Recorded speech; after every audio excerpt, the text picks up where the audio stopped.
All right, today we're going to dive into something really cool, a new AI model that isn't just about cramming in more data. It's about learning in a completely different way. We're going inside the Toy Ψ-SLM model to see how it learns to actually organize knowledge. So, to really get why this new approach is such a big deal, we first need to talk about a major roadblock for most AIs today, and it's a problem you've probably run into yourself.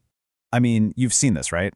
You ask a super powerful AI a pretty simple question, and it comes back with an answer that is confidently completely wrong. It just makes stuff up. We call it hallucinating. And look, this isn't just a simple bug we can patch. No, it points to something way deeper about how these things learn. And this, right here, is the heart of the problem. Most of the large language models out there operate in what we call a flat or Euclidean space. Just picture a giant, flat sheet of paper. The AI gets incredibly good at drawing lines between dots on that paper, finding statistical links between words, but it has no real understanding of the structure underneath it all. To the AI, it's all just patterns on a flat surface. Okay, so what's the alternative? This is where the Toy Ψ-SLM model comes in and just flips the whole script. It's a totally different way of thinking. It's not about getting better at connecting dots on the paper. It's about changing the paper itself.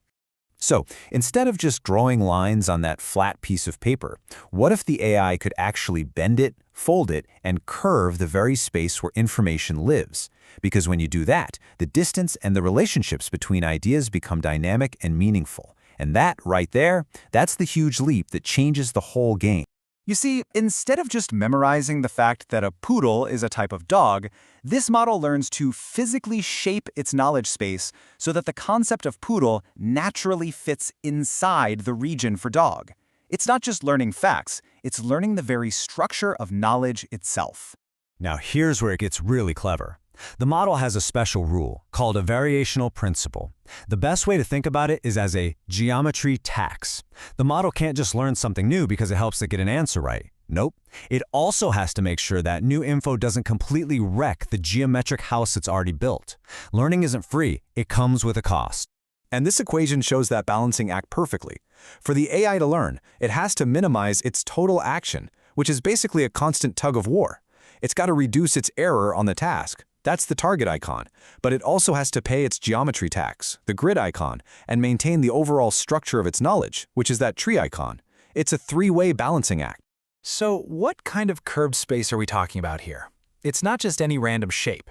The model uses a very specific kind of geometry that has some incredibly powerful rules baked right in. It all happens in what's called hyperbolic space. Now, you don't need to be a math whiz here. The key thing to understand is that this kind of space expands like crazy as you move away from the center. A flat space grows predictably, but hyperbolic space just explodes with available room.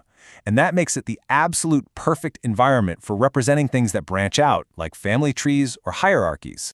And because of that explosive growth, the geometry itself starts to enforce the rules. Broad general ideas, like animal, they naturally settle near the center. More specific concepts, like poodle, have tons of room to spread out toward the edges without getting all squashed together. And the beautiful result of all this? The physical distance between 2 points in this space becomes a direct measurement of how related they are conceptually. The geometry is the mean. Let's make that real with the classic example. The model isn't explicitly told that a poodle is a type of dog, which is a type of mammal, which is an animal. It doesn't need to be. Just by learning how to place these concepts in hyperbolic space, the geometry itself forces this exact structure to emerge. Animal ends up at the center, and poodle finds its home way out on the edge, perfectly nested within all the others. Okay, so we've got the space, but how does the learning actually happen on a, mechanical level? How do all these ideas get organized? Well, it's not one giant brain looking at everything all at once. The learning is totally local. Each little cell in the model only pays attention to its immediate neighbors on that curved surface. It gathers a little bit of info, updates its own state, and then, crucially, it puts itself back onto the surface without breaking those geometric rules. It's just like a flock of birds or a school of fish. All this amazing, complex organization across the whole system just happens from these super simple local rules. This approach also solves another huge problem in AI, which is how you link related ideas together. The old way, called global attention, is kind of a brute force method. Every single word has to look at every other single word. It's a computational nightmare. But here, it's so much more elegant. Ideas that are close to each other in this geometric space just naturally start to sync up, like a field of fireflies that start flashing in unison. The connection just emerges. So let's just put it all side by side. Traditional LLMs, they learn statistical correlations in a flat space. This is why hierarchies get squashed and why they tend to hallucinate so much. The Toy Ψ-SLM, on the other hand, learns structure in a curved space. This lets hierarchies breathe and form naturally, which leads to way better generalization and a massive reduction in those weird, nonsensical errors. So, what we're really talking about here isn't just a slightly better model, it's a fundamentally different architecture. It actually changes what it even means for an AI to have a concept. In this model, a concept like dog isn't just a static point on a map anymore. Its meaning is all about relationships. It's defined by where it is in the hierarchy, by how its very presence bends the geometric space around it, and by which other concepts it's currently singing in tune with. It's a living, dynamic thing. And this leads to one of the biggest payoffs of all, something called geometric generalization. It means that when this model makes a mistake, it doesn't just spew random nonsense. Its errors are coherent. They make sense within the structure of its knowledge. It might mistake a beagle for a basset hound, but it's way less likely to tell you a dog has feathers, because that would be a huge violation of its geometric world. But here's what might be the most important part, at least for the scientists watching. This isn't just some cool philosophy. It's a real, testable scientific hypothesis.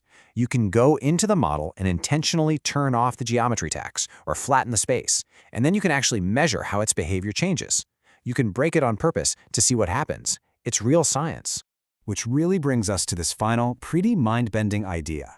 The goal of this model isn't to teach an AI a giant list of facts. The goal is to give it the right kind of container, the right geometric shape, so that coherent thought can emerge all on its own. It's not learning the content of thought, it's learning the very shape of it.